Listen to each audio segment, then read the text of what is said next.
Hello everyone! Welcome to Lonchris Cusina. Subscribe for more! Ito ang mga sangkap na ating gagamitin.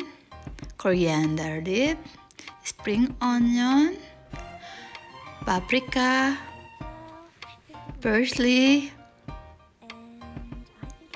lemon juice, sibuyas, bawang, kumin, asin, paminta, sage, red wine vinegar, olive oil, basil, oregano, dried chili, at saka lalagyan din natin siya ng tomato paste. Una, hugasan muna natin lahat yung mga sangkap natin at hiwain. Ito na ang mga sangkap: coriander, spring onion, parsley,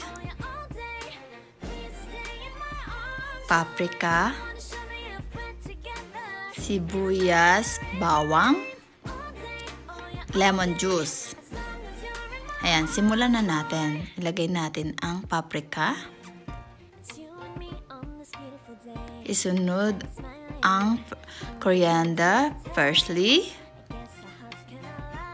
spring onion, at yung paste.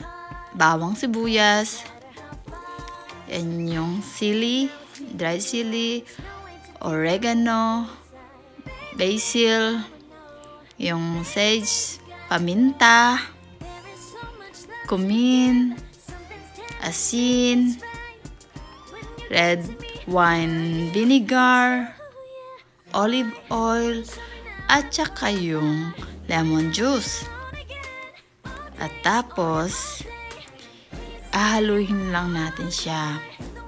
Haluin ng mabuti at dagdagan ng konti pang olive oil at saka konti pang red wine vinegar.